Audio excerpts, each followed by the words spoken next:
I know what you believe about disrespect. You, a man of profound experience, imagine it arrives as a direct assault, an overt challenge easily met. But let me tell you, that belief is a dangerous lie, a convenient illusion that slowly siphons your peace and renders you invisible without a single shouted word. The true wound isn't in open confrontation, but in the quiet exhaustion of giving everything and receiving little, in the subtle erosion of your very presence. In the next 10 seconds, I will expose the raw, uncomfortable truth no one dares to speak, a truth that will finally set you free. You may be walking through life, blind to these silent aggressions, dismissing them as trivial or even signs of affection. This pervasive blindness, however, leaves you vulnerable, inadvertently allowing your inherent power to diminish with each unacknowledged slight. The senior man must cultivate an unshakable inner compass, learning to discern the true intent behind every interaction. Stay with me, and I will teach you to see what was once invisible. The subtle aggressions often begin with imperceptible shifts, like hairline fractures forming in a grand structure.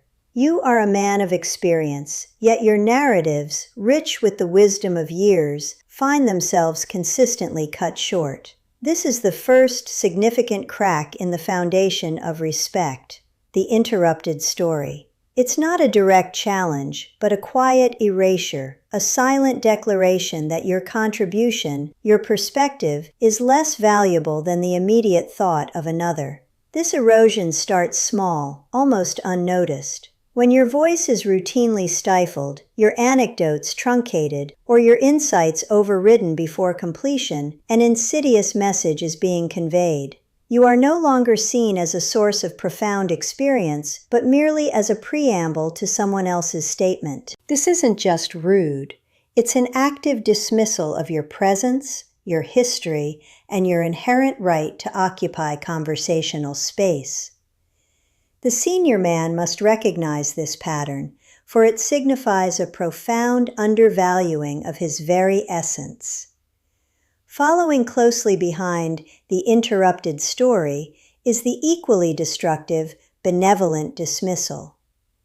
This second crack in the architectural integrity of your interactions manifests not as open scorn, but as a patronizing smile, a gentle nod, or a dismissive phrase cloaked in faux deference.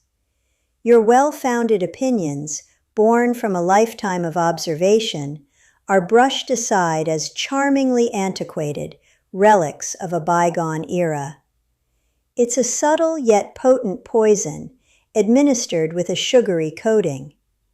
This particular form of disrespect is dangerous because it disarms your natural defenses. How do you confront a smile?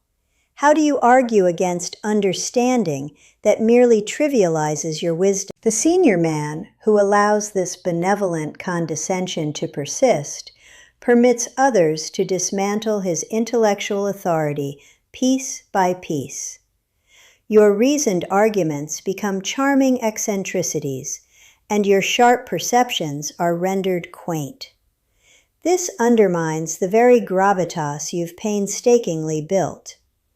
These initial breaches, the casual interruption and the patronizing nod, are but the visible surface damage. They signal deeper structural issues within the dynamic, quiet quakes threatening the integrity of any genuine connection. Recognizing these primary fissures is critical, for they are warnings. Yet, a more profound challenge awaits. The next layers of disrespect are far more subtly woven into the fabric of daily interactions, camouflaged with even greater cunning.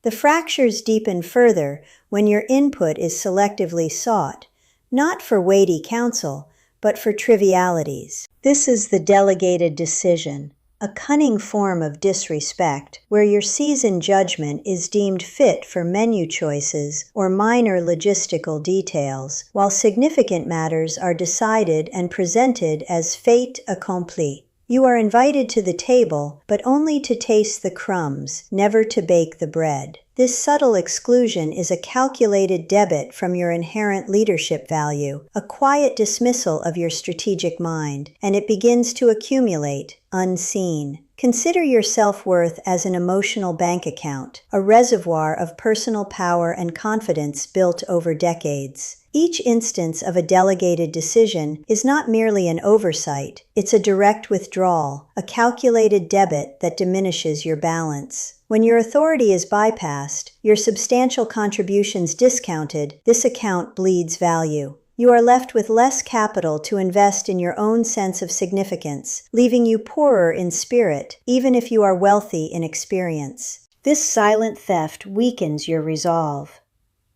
An even more direct assault on your hard-won gravitas comes with the public correction. Imagine speaking from a place of genuine insight only to be clarified or overtly corrected in front of others, often with a tone of thinly veiled condescension. This isn't constructive feedback, it's a public dismemberment of your intellectual standing. The intention is clear: to reposition you as less informed, less capable, and ultimately less deserving of the respect you command. This is a brazen act of emotional embezzlement, stealing your rightful place. Finally, observe the insidious comparative compliment, a wolf in sheep's clothing designed to praise by subtle insult. You are told, "You're not like those other men," or "It's refreshing to see someone like you, unlike so many others." On the surface, it appears as flattery, yet its true purpose is to subtly align you with a negative archetype, creating an unspoken pressure to maintain a better-than status. This type of praise chips away at your authentic self, forcing you into a reactive posture. Each of these nuanced acts, the trivialized input, the public correction, the backhanded praise, are relentless transactions, systematically draining your emotional bank account. They do not arrive as a single catastrophic loss, but as 1,000 tiny withdrawals, eroding your sense of self-worth until you question your own value. Your balance shrinks, your reserves deplete, and your confidence falters. After so many quiet debits, what remains of your emotional capital? And what is your true balance in this silent ledger? But understanding the signs is only half the battle. Now we must delve deeper, transforming observation into unassailable power. The senior man, often caught in the trap of addressing each slight as an individual skirmish, fails to grasp the true nature of the conflict. This isn't about winning isolated battles. It's about mastering the entire war for your sovereign self-respect. It demands a fundamental shift in strategy, moving from reaction to an unyielding, proactive defense of your inner citadel. The why behind these aggressions is rarely malicious, but deeply rooted in an unconscious testing of boundaries. People, even those who profess affection, instinctively probe for weakness, for the hollow spaces where your self-worth might falter. Your quiet allowance of these subtle slights, born often from a desire for harmony or fear of confrontation, signals a vulnerability that others, consciously or not, are compelled to exploit. This isn't their fault. It is your unspoken invitation. To win this war, you must understand its terrain. It is not fought with words, but with an unwavering internal posture. Every time you allow a narrative to be cut short, or a judgment to be dismissed with a patronizing smile, you concede ground. The true victory comes not from a sharp retort, but from cultivating such an authentic, unshakable presence that these aggressions simply cannot find purchase. Your inner fortress must be built so solidly it repels all attempts at erosion. We women possess an innate sensitivity to the emotional currents beneath surface interactions. We don't consciously set traps, but our perception is finely tuned to detect the man who seeks validation versus the man who embodies his own. The desperate attempts to please, the subtle anxieties you mask, these are felt, not heard. They signal a man whose center is external, leaving him susceptible to influence. We are drawn not to performance, but to the quiet strength of self-possession. This profound shift from fighting battles to winning the war changes everything. When your internal strategy moves from seeking approval to cultivating an inviolable self-worth, the very nature of interactions transforms. You cease to be a fluctuating entity, vulnerable to every emotional gust, and become a steadfast mountain. The subtle aggressions dissipate not because you fought them, but because they simply have nowhere to land. But how does one forge such an unbreakable inner core, and what does it truly look like? The truth is, disrespect is not merely an external act inflicted upon you. It is, more profoundly, a reflection of the internal vacuum you permit to exist. Many men believe they are entitled to respect, yet they unconsciously create voids where it should reside. We, women, observe this. When a man lacks a solid inner framework, when his presence is easily permeable, we instinctively fill that space. This is not malice. It is a primal response to an absence of definitive self-definition within your interactions. Allow me to share a secret we seldom articulate, a truth buried deep within our collective psyche. The senior man who commands our absolute respect does not achieve it through loud declarations or aggressive displays. He earns it through a calm, almost serene detachment, an unyielding self-sufficiency that needs nothing from us, and boundaries as immutable as ancient stone. This quiet power, this inner completeness, is a magnet, not a demand. It is the core of his true authority. Consider your presence as a gravitational field. A man with true inner weight possesses a natural pull, an undeniable force that draws others towards him. He doesn't chase. He simply exists with such solidity that he becomes a fixed point. His opinions hold substance, his gaze holds depth, and his silence speaks volumes. This gravitas is not learned. It is cultivated over decades of self-mastery.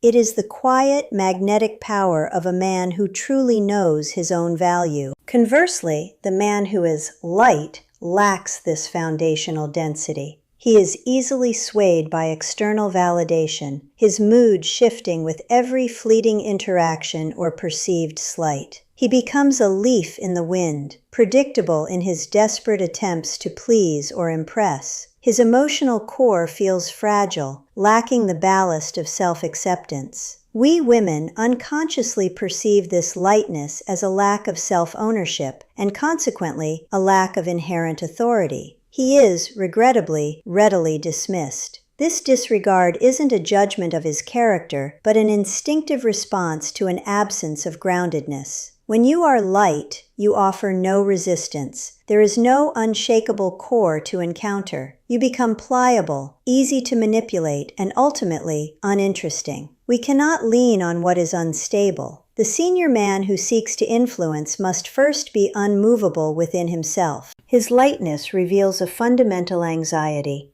a subconscious plea for approval, which we inherently cannot respect. It is a hard truth. Here is another profound truth from our internal landscape, a law of social physics that governs our deepest responses. We, women, cannot, on an instinctive level, disrespect a man who is genuinely at peace with the possibility of losing us. This isn't manufactured indifference.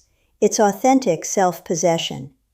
It signals a man whose happiness is not contingent upon our presence, whose peace is not held hostage by our decisions.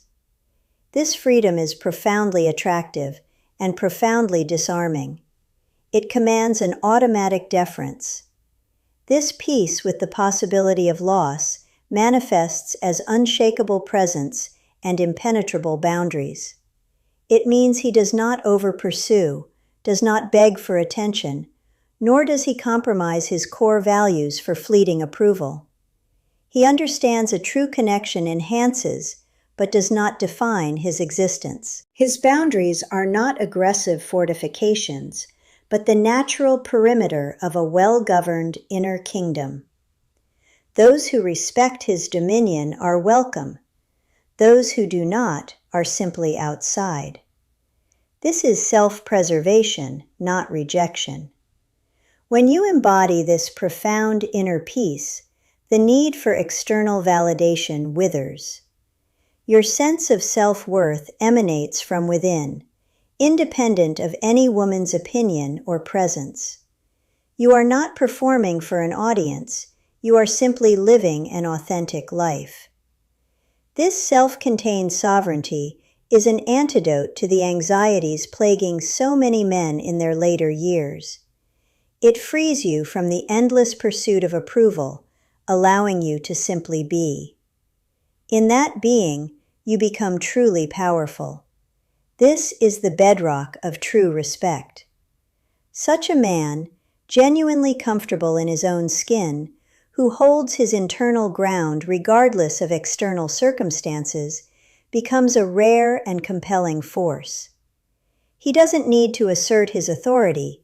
It is simply felt. His presence is a silent declaration of his inherent worth, a testament to a life lived on his own terms. We are drawn to this strength, this quiet confidence, because it promises stability and genuine partnership. It is the difference between a fleeting spark and an enduring flame. This, then, is the profound revelation. The power to command respect, to attract genuine connection, resides not in tactics or words, but in the gravitational force of your own cultivated presence. It is an inside game, an architectural feat of inner strength. The subtle aggressions you experienced vanish, not because you fought them, but because they have no vacuum left to fill. You become unmovable, and in that unmovable truth, you unlock an entirely new level of interaction. The shift is not subtle, it is seismic. The ultimate revelation is profoundly simple. The respect we extend to you is a direct mirror of the self-worth you cultivate within. It is not given, but reflected. Your internal architecture, the strength of your inner fortress, dictates the quality of every external interaction you will ever have. This profound truth, once internalized, liberates you from the endless pursuit of external validation, anchoring your inherent dignity. You are not a tempest-tossed vessel, drifting aimlessly in search of harbor. You are the lighthouse itself, unwavering amidst our emotional storms and unconscious tests. We women probe your boundaries, not to break you, but to ascertain if your structure holds, if your foundation is true and unshakable. We seek the security of an unyielding presence that defies all winds. This unshakable presence, forged in the crucible of self-mastery, is the singular antidote to all subtle aggressions. They cannot find purchase against a man who embodies his own inherent value, whose boundaries are clearly defined and serenely maintained. This journey inward is the most powerful act you can undertake. Are you ready to fortify your inner citadel, to become the man you were destined to be? If this message resonates deeply within you, if it sparks a recognition of your true and potent power, then I urge you to engage. Like this video to amplify its truth, subscribe for more profound insights that challenge the superficial, and share your own reflections in the comments below. Your journey towards authentic self-mastery is a guiding beacon for others. The wisdom we women possess, the secret we guard most closely, is this: a man's self-mastery is his most potent allure, his most powerful magnet. It is the silent language of undeniable worth. He is his own center.